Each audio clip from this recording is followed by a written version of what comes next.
तो अभी हमने देखा कि किस तरीके से हाइड्रोलिक लिफ्ट जो है वो उसका फार्मूला जो है हमने डिराइव कर लिया है। अब इस फार्मूले के ऊपर जो है वो थ्योरेटिकल भी क्वेश्चन आ सकता है, जैसे कि मैंने ऑलरेडी बताया explain application of pascal law. ठीक है, सिंपल ऐसा क्वेश्चन आएगा, आप नोट डाउन करके रख दो कि सिंपल क्वेश्चन आएगा what is the application of pascal law. ठीक है, अगर ये क्वेश्चन 2 मार्क को आया तो 2 मार्क को, या फिर 3 मार्क को भी ये जो क्वेश्चन है वो आ सकता है। तो आपने पहला एप्लीकेशन जो है वो हाइड्रोलिक लिफ्ट यहां तक जैसा का वैसा यहां तक लिख देना है। ठीक है, यहां तक। ठीक है, अगर इसके ऊपर क्वेश्चन अगर थ्योरी आया तो ऐसा लिखना है, लेकिन अगर न्यूमेरिकल आया तो कैसे करना है। अगर आपको ये वीडियो चाहिए तो आप कमेंट बॉक्स में कमेंट कर लीजिए, मैं आपको न्यूमेरिकल का भी जो वीडियो है वो समझा दूंगा। तो पहला एप्लीकेशन हो गया अपना हाइड्रोलिक लिफ्ट। अब दूसरे एप्लीकेशन के बारे में बात करेंगे, दैट इज हाइड्रोलिक ब्रेक के बारे में।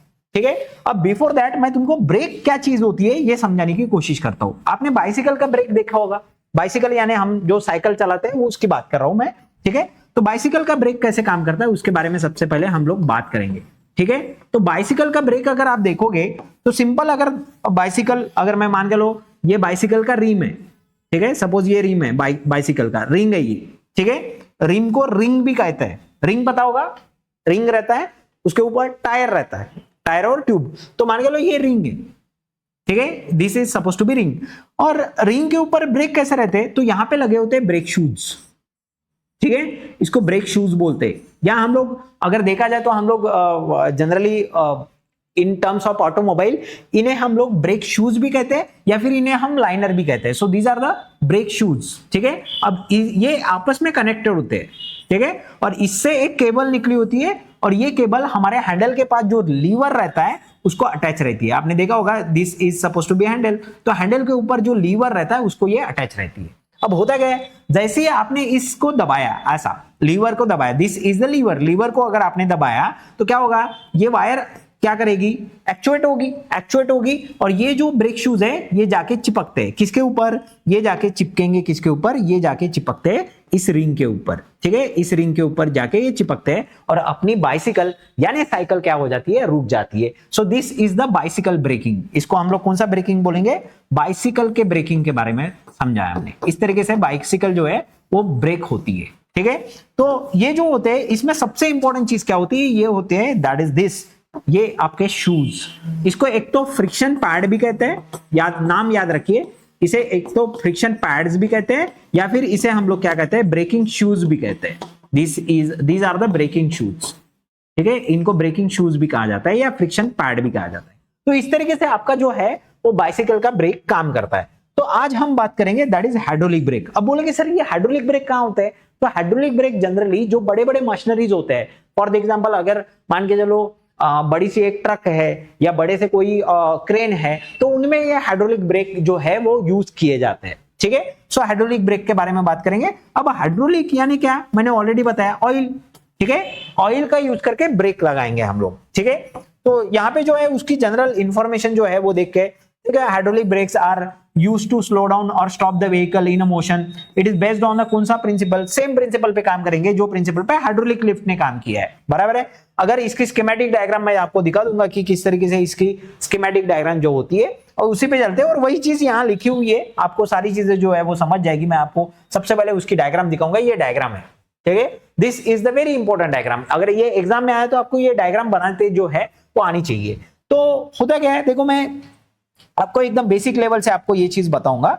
मान के लो आपके पास जो 4 व्हीलर है, 4 व्हीलर इन द सेंस 4 चक्के वाली गाड़ी है। ठीक है, तो ये आपके उसके जो टायर है वो ये है, suppose to be these are the 4 tyres. ठीक है, यानी हम लोग इसे व्हील भी बोल सकते हैं, तो दीज आर द व्हील। ठीक है, ये व्हील्स है। ठीक है, अब ये व्हील के ऊपर ना, व्हील के ऊपर आपके लगे होते हैं रिंग्स। इसके ऊपर क्या लगे होते हैं, या इसको रिंग बोल सकते हैं या फिर इसको डिस्क बोलेंगे, रिंग नहीं बोलेंगे, सॉरी डिस्क बोलेंगे। तो इसके ऊपर लगे होते हैं डिस्क, कुछ ऐसे, दीज आर द डिस्क।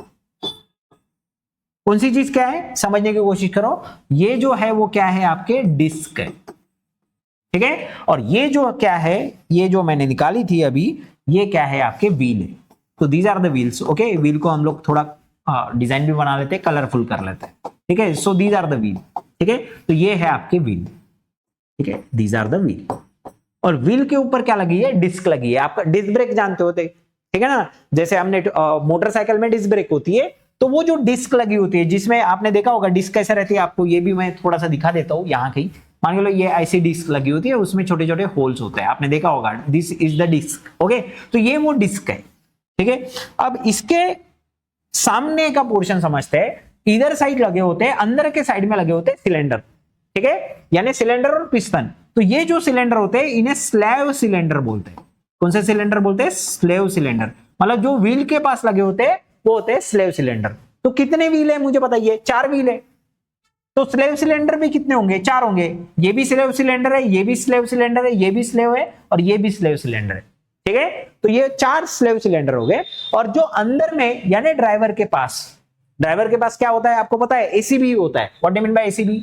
अब आपको समझेगा नहीं, थोड़ा सा मैं मोटरसाइकिल या ऑटोमोबाइल लैंग्वेज में बात कर रहा हूं। एसीबी का मतलब होता है एक्सेलेरेटर, क्लच और ब्रेक, 3 चीजें होती है, बराबर है। तो ड्राइवर के साइड अंदर साइड में होता है master cylinder. This is the main cylinder, इसलिए इसका नाम होता है master. This is the master cylinder. आप समझ रहे होंगे किसको हम मास्टर सिलेंडर बोल रहे हैं, जो कि अंदर साइड में लगा होता है, आपको दिखता नहीं है, आपको खाली ये पाइडल दिखता है। This pedal is called brake pedal, जो कि हमारे है ना ये पैर में रहेगा। ये in the sense right hand side के पैर में आपका एक्सेलेरेटर रहता है, और ये जो लेफ्ट हैंड साइड होता है इसमें आपका क्या होता है? क्लच होता है। और बिल्कुल अगर आप यहां जाओगे, मतलब अगर यही पैर, जो पैर आपका एक्सेलेरेटर पे है, वही पैर आप कहां डाल सकते हो? ब्रेक पे डाल सकते हो। तो दिस इज द एसीबी, है ना। एसीबी का मतलब क्या होता है? एक्सेलेरेटर, ये होता है ब्रेक, और ये होता है, ये पैर में होता है क्लच। तो ये आपको खाली ये दिखता है, ये मोशन दिखता है आपको खाली, है ना। तो आगे बढ़ते हैं। मेरे को लगता है ये पैर जो है वो आया नहीं होगा, लेकिन आप समझ लेंगे होंगे मैं किसकी बात कर रहा हूं। तो मैं ब्रेक पैडल की बात कर रहा हूं, ठीक है। This is the brake pedal. तो जो ब्रेक पैडल के अंदर साइड से जो सिलेंडर लगा होता है वो होता है मास्टर सिलेंडर, और बाहर में अगर आप देखोगे तो मतलब चक्कों के पास में जो सिलेंडर होते हैं वो कौन से होते हैं? स्लेव सिलेंडर होते हैं। अब ये जो स्लेव सिलेंडर होते हैं वो भी कैसे रहते हैं? तो यहां पे पिस्टन्स है, दीज आर द पिस्टन्स, ठीक है। ये पिस्टन है और सिलेंडर है, ठीक है। अब ये जो पिस्टन है इसका अगर एरिया देखोगे तो A2 है सपोज टू बी, और ये जो स्लेव सिलेंडर है इसका एरिया A2 है, और ये जो मास्टर सिलेंडर है, मान के लो ये वाला मास्टर सिलेंडर है, तो इसका एरिया A1 है, ठीक है। अब कौन सा एरिया बड़ा होता है? हाइड्रोलिक लिफ्ट में हमने देखा है कि एरिया A2 जो है, A2 एरिया काफी बड़ा होता है। कौन से एरिया से? A1 एरिया से। मतलब आपका जो मास्टर सिलेंडर है इसका एरिया कम रहता है, और जो स्लेव सिलेंडर है इनके एरिया कैसा रहता है? बड़ा रहता है, बराबर है। तभी तो फोर्स ज्यादा जनरेट होगा। मतलब कम फोर्स लगा के देखो ना, आप खाली कितने न्यूटन का फोर्स लगाओगे? 10 न्यूटन का, लेकिन गाड़ी कितने मोशन में होती होगी? बहुत हाई स्पीड पे होती होगी। तो उसको रोकने के लिए जो फोर्स लगेगा वो कैसा लगेगा? ज्यादा लगेगा। मतलब F2 की जो वैल्यू होने वाली है वो कैसे होनी चाहिए? ज्यादा होनी चाहिए। F2 की वैल्यू कब ज्यादा होगी? F2 की वैल्यू जब भी ज्यादा होगी जब आपका एरिया जो है वो A2 बड़ा होगा। कौन से एरिया से? A1 से, बराबर है। अब देखो इसके अंदर कैसा लगा होता है सिस्टम, वो समझते हैं। सिलेंडर के अंदर, तो सिलेंडर के अंदर जो पिस्टन रहता है उस पे लगे होते हैं आपके फ्रिक्शन पैड, यानी इसी को हम लोग लाइनर्स बोलते हैं, ठीक है ना। लाइनर्स बोलते हैं हम लोग, ऑटोमोबाइल लैंग्वेज में इसे लाइनर कहते हैं, या फिर फ्रिक्शन पैड कहते हैं, या फिर इसको ब्रेकिंग शूज भी कहा जाता है। तो ऐसे ब्रेकिंग शूज यहां लगे होते हैं, these are the braking shoes या फ्रिक्शन पैड्स, ठीक है। तो क्या होगा? अब मैं क्या करूंगा? थोड़ा सा फोर्स लगाऊंगा यहाँ पे, है ना। अगर मान के लो मैं गाड़ी चला रहा हूं और सामने में कोई आ गया, तो हम क्या करेंगे? हल्का सा फोर्स लगाएंगे पैडल के ऊपर। हम लोग इसको पुश करते हैं पैडल को, बराबर है। जैसे ही आपने पैडल को पुश किया, क्या होगा? यहाँ प्रेशर जनरेट होगा। कितना प्रेशर जनरेट होगा यहाँ पे? तो यहाँ पे प्रेशर जनरेट होगा P1 इतना प्रेशर जनरेट होगा। अब बोलोगे सर ये कैसे? ऑलरेडी मैंने पिछले वीडियो, मतलब अपने इसी वीडियो में बताया आपको कि F1 अगर फोर्स आपने लगाया, F1 इतना फोर्स लगाया A1 एरिया के ऊपर, तो प्रेशर कितना जनरेट होगा? P1 इतना प्रेशर जनरेट होगा। और इस P1 की वैल्यू कितनी होगी? P1 की वैल्यू होगी that is F1 bye A1, ठीक है। ये वैल्यू हो जाएगा P1 का, ये वैल्यू हो जाएगा P1 का, बराबर है। अब यहाँ पे जितना प्रेशर जनरेट हुआ वो प्रेशर हर तरफ जाएगा। कैसे जाएगा? यहाँ देखो, ये पिस्टन ने प्रेशर लगाया किसके ऊपर? ऑयल के ऊपर। तो ऑयल पे हर जगह उतना प्रेशर जनरेट होगा, हर जगह। यहाँ पे भी उतना ही प्रेशर, यहाँ पे भी, यहाँ पे भी, यहाँ पे भी। और मान के चलो यहाँ का प्रेशर जो है वो P2 है। और आपको पता है आपको क्या करना है? अभी P2 की वैल्यू निकालनी है। तो P2 की वैल्यू कितनी रहेगी मुझे बताओ? इसका एरिया देख लो, है ना। कितना फोर्स रहेगा यहाँ पे? F2 इतना फोर्स रहेगा, और एरिया कितना है? A2 है। और यही वैल्यू क्या करेगा? आपका प्रेशर P2 का रहेगा। और आपको पता है अकॉर्डिंग टू कौन सा लॉ, यहाँ पे आपको देखो प्रेशर निकाल लिया आपने दोनों जगह का, आपने अभी अपने को क्या बताना है, अकॉर्डिंग टू कौन सा लॉ बताना है, पास्कल लॉ। तो यहाँ अपने सिंपल लिखना है according to Pascal law. Pascal law के हिसाब से आपको पता है कि जितना प्रेशर P1 पे जनरेट होगा उतना ही प्रेशर कहां जनरेट होगा, P2 पे, उतना ही प्रेशर P2 पे जनरेट होगा। अब मुझे बताओ P1 का वैल्यू कितना है, what is value of P1, that is F1 by A1, बराबर है। और what is value of P2, P2 का वैल्यू कितना है बताओ, P2 का वैल्यू होगा that is F2 by A2। अब अगर मैं यहां से F2 का वैल्यू अगर निकालूंगा तो कितना हो जाएगा, what is value of F2, F2 का वैल्यू हो जाएगा that is F2 is equal to F1 multiply by क्या हो जाएगा, यहां देखो F1 मल्टीप्लाई बाय ये A2 इधर चला जाएगा that is A2 by A1। इस तरीके से आप क्या कर सकते हो, F2 का वैल्यू निकाल सकते हो। यही फार्मूला रहेगा, मतलब सेम फार्मूला अगर आप देखोगे तो सेम फार्मूला काय के लिए, सेम फार्मूला है आपका हाइड्रोलिक लिफ्ट के लिए, और सेम फार्मूला काय के लिए निकलेगा आपका, सेम फार्मूला यहां पे थोड़ा बोर्ड आने में थोड़ा सा टाइम लगेगा, ठीक है। हाँ क्या हो गया, हाँ ये देखिए यहाँ पे जो F2 का फार्मूला है वो सेम फार्मूला आ चुका है, ठीक है। तो इस तरीके से आप क्या कर सकते हो, जो हाइड्रोलिक ब्रेक भी जो सिस्टम है उसको भी समझ सकते हो। तो ये एग्जाम में अगर क्वेश्चन आया तो 3 मार्क को आएगा।